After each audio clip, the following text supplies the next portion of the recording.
Bismillahirrahmanirrahim. Assalamu alaikum. New Oxford Modern English, 3rd edition, Book 7.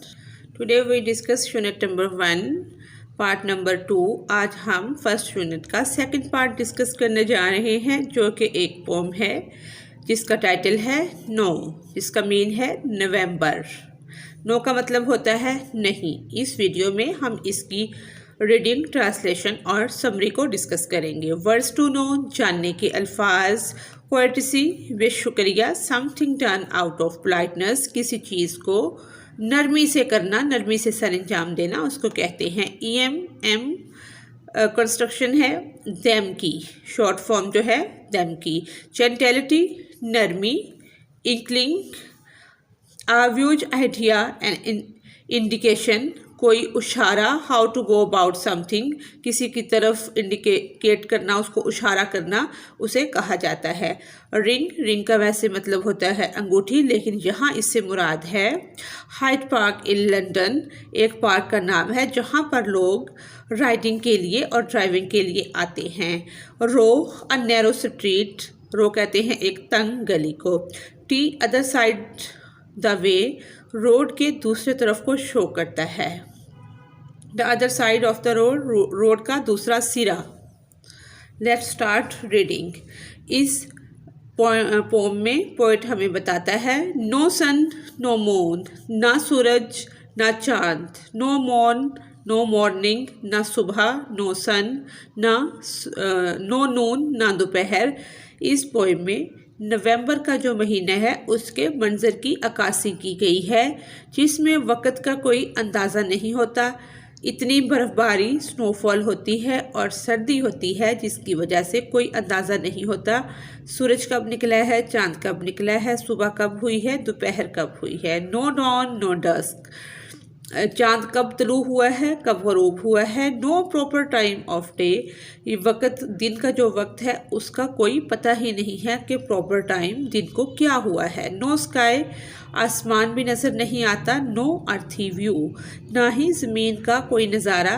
जैसे जब बहुत ज़्यादा स्नोफॉल होती है और फॉग होती है तो आसमान भी नज़र नहीं आता, और स्नोफॉल की वजह से, बर्फ़ की वजह से, सर्दी की वजह से ज़मीन भी नज़र नहीं आती। नो डिस्टेंस लुकिंग ब्लू, थोड़े से फासले से जैसे हम आसमान को देख लेते हैं, आसमान का भी कोई फासला हमें समझ नहीं आती कि कुछ फासले से नज़र आएगा या कैसे नज़र आएगा। ब्लू का मतलब है sky.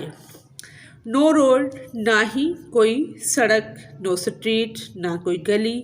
No tea, other side the road, कोई भी रास्ता नज़र नहीं आता, कोई भी गली नज़र नहीं आती। ना गली का आइडिया होता है और ना रोड का, और ना ही पता चलता है जैसे हम एक गली में खड़े होकर दूसरी तरफ देख सकते हैं, रोड को देख सकते हैं, कोई भी चीज़ क्लियर नहीं होती। No end to any row, row कहते हैं नैरो स्ट्रीट को।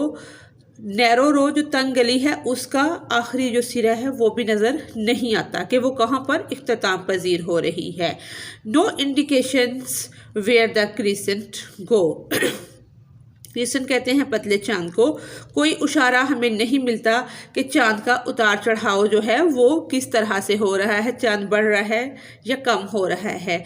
सर्दी का, बर्फ़बारी का ये जो मंजर इसमें पेश किया गया है, ये पूरी पोम इसी के ऊपर है। No top to any staple, top कहते हैं चोटी को, स्टेपल चर्च का।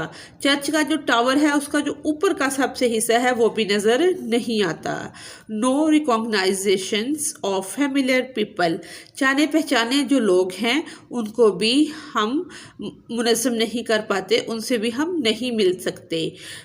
नो कोर्टेसीज फॉर शोइंग एम, कोई भी, कोर्टेसीज का मतलब है नरमी, बेशुक्रिया। कोई भी हमें सलाम नहीं करता, ना कोई आपस में सलाम दुआ है, ना हम किसी को देख सकते हैं।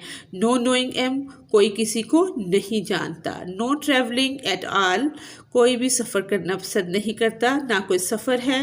No locomotion, no inkling of the way, no notion.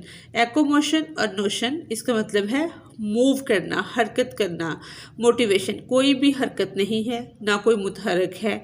एक जगह से दूसरी जगह जाना कोई भी पसंद नहीं कर रहा। नो गो बाय लैंड और ओशन, ना कोई ज़मीनी सफ़र को इख्तियार कर रहा है, सड़क से कोई जा रहा है, और ना ही कोई समुंदर का सफ़र इख्तियार कर रहा है, क्योंकि सर्दी इतनी है, समुंदर का जो पानी है वो भी बर्फ़ बन चुका है। इस वजह से कोई भी पसंद नहीं करता कि बाय लैंड जाए या बाय ओशन जाए। नो मेल नो पोस्ट, ना कोई किसी का ख़त आ रहा है, ना कोई मेल है और ना कोई पोस्ट है। No news from any foreign coast, foreign coast कहते हैं बैरूनी साहिल को। बैरूनी साहिल की किसी भी मुल्क की कोई ख़बर नहीं आ रही। नो पार्क नो रिंग, ना कोई पार्क में आ रहा है। नो रिंग, ना कोई रिंग में आकर राइडिंग और ड्राइविंग करना पसंद कर रहा है। नो आफ्टरनून जेंटिलिटी, दोपहर के वक्त जैसे लोग आते थे, ये वैसे जो पोइट है ये इसमें थॉमस हुड ज़्यादातर इसका राइटर है थॉमस हुड, वो इसमें जैसे अमेरिका और बरतानिया में जो सर्दी है वो बहुत ज़्यादा पड़ती है, सूरज बहुत कम निकलता है, इस तरह उधर जो नवंबर का महीना है उसमें निज़ाम ज़िंदगी बिल्कुल मुंजमद हो जाता है। उसकी ज़्यादातर अक्कासी की गई है। वैसे जो ओवरऑल पाकिस्तान जो दूसरे कंट्रीज़ हैं उसमें भी सर्दी का मौसम नवंबर का महीना काफ़ी सर्द होता है। नो कंपनी नो नोबेलिटी, कोई किसी को कंपनी नहीं दे रहा, ना कोई किसी एक दूसरे से मिलजुल रहा है। जैसे उसने इधर बताया है कि पार्क में भी कोई नहीं आ रहा, रिंग में भी कोई नहीं आ रहा। आफ्टरनून जेंटिलिटी, जैसे रिच पीपल जो हैं वो रिंग में आते हैं ड्राइविंग करने और राइडिंग करने। कोई भी आफ्टरनून को किसी भी टाइम दोपहर को या रात को बाहर नहीं निकल रहा, कोई किसी को कंपनी नहीं दे रहा। नो वार्मथ, ना कोई गर्माहट है। नो चेयरफुलनेस, ना कोई खुशी है। नो हेल्थफुलनेस, ना कोई मुफीद हेल्थफुल एक्टिविटी हो रही है। No comfortable feel in any member, family का कोई भी मेंबर, कोई भी फ़र्द जो है वो कंफर्टेबल फील नहीं कर रहा, आरामदेह फीलिंग उसकी नहीं है, क्योंकि सर्दी इतनी है, बर्फ़बारी इतनी हुई है कि वो बिल्कुल भी कोई भी कंफर्टेबल नहीं है। नो शेड नो शाइन, ना कोई साया है, ना कोई रोशनी है, धूप है। नो बटरफ्लाइज, ना तितलियाँ उड़ रही हैं, ना बाहर आ रही हैं। नो बीज, ना भंवरा है। नो फ्रूट्स, ना दरख्तों पर फ्रूट लगा हुआ है। नो फ्लावर्स, ना ही फूल लगे हुए हैं। नो लीव्स, ना पत्ते हैं। नो बर्ड्स, ना ही परिंदे हैं। जैसे हम इस तस्वीर में देख सकते हैं कि बहुत ही प्यारा स्नोफॉल का मंज़र है। ये दरख्तों के ऊपर स्नोफॉल हुई है, बर्फ़ ही बर्फ़ पड़ी हुई है। कोई पत्ता, कोई फ्रूट, कोई भंवरा, कोई बटरफ्लाई, कोई भी चीज़ नज़र नहीं आ रही। एंड पे लिखा है नवंबर। पूरी पोइम पढ़ने के बाद हमें आइडिया होता है कि ये नवंबर के महीने की अक्कासी की गई है। इसके राइटर हैं थॉमस हुड। अब हम इसकी समरी को डिस्कस करते हैं। In this poem November, the poet Thomas hood, इस नज़म में नवंबर के बारे में पोएट थॉमस हुड ने बात की है। Describe the blackness of a November, उसने नवंबर की ब्लैकनेस को, तारीखियों को बयान किया गया है जिसमें निज़ाम ज़िंदगी मंजमद हो जाता है। अ हैवी फॉग ऑब्स्कर्व एवरीथिंग, हर चीज़ को एक भारी फॉग जो है, धुंध जो है वो ढांप लेती है। द सन, सूरज को। द मून, चांद को। द स्ट्रीट, गलियों को। द रोडवे, और रास्तों को।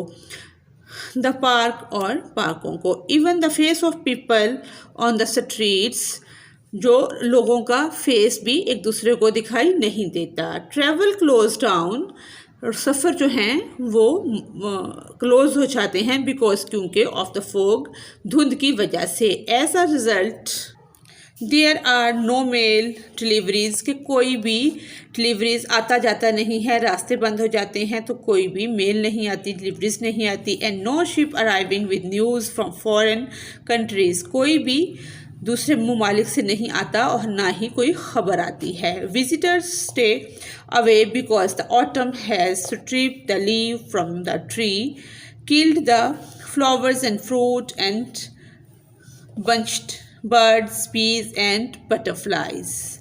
There is nothing left to cheer those. Venturing through the city. कहता है कि कोई भी चीज़ ऐसी नहीं है जो हमारी खुशी का बायस बन सके। न बटरफ्लाइज हैं, न बीज हैं, भंवरा है, न परिंदे हैं, न लीव है, न फ्रूट हैं, न फ्लावर हैं। ये सब चीज़ें जो होती हैं नेचुरल ब्यूटी, ये हमारी रौनकों में, हमारी ज़िंदगी में खुशी और मसरत इजाफे का बायस बनती हैं। इसलिए कोई भी चीज़ हमें नवंबर में नज़र नहीं आती। अगर आपको मेरे चैनल से कोई रहनुमाई मिल रही है तो इसे सब्सक्राइब और लाइक ज़रूर करें। इसी के साथ ही हमारी आज की रीडिंग कंप्लीट होती है। Thanks for watching us.